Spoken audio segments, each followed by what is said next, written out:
Hey guys, this is Mark Joyner, and boy, do I have a shocking surprise for you today. This is something that really radically changed my thinking when I figured it out. It's all about the big R word, the recession that everyone seems to want you to be freaking out about today.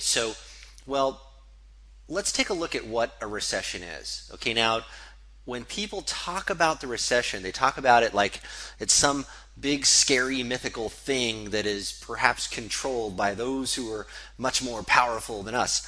What is it really? I mean, what does a recession mean? Well, if you look at the definition, all we're talking about is two consecutive quarters of negative growth. All right, so let's graph this out. All right, so let's imagine that this is time.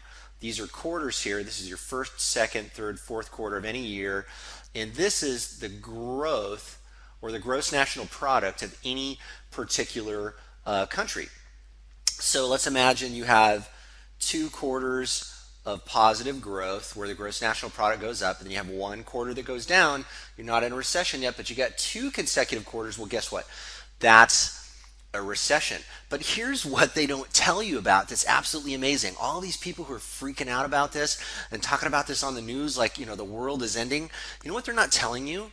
That the recession, by definition, is always what?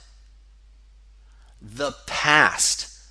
Because you don't know if you're in a recession right now in the moment. You can only know if you were in a recession during any particular point in time. So you right now in this quarter, you could be in the greatest case of economic growth in the history of your country.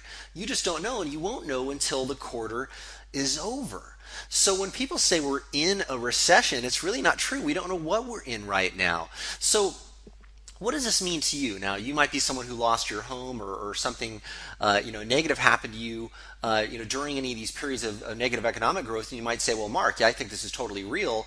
Well, look, I don't want to discount any of the difficulty that you went through or tell you to bury your head in the sand, but let's talk about this in practical terms. What do your big smiling mug, what do you have to do to make more money during a recession, right? Well, what you would do in a recession is the same thing you would do out of a recession. It's sell more products, work smarter, do more stuff. Whatever that stuff is that you're doing that's making money, do more of it. Or do some other things that are bringing in extra money. That's all you got to do. And whether you're in a recession or out of a recession, it really doesn't matter. It's the same thing. And remember this, even in the Great Depression, there were billionaires and millionaires made during those periods of time. So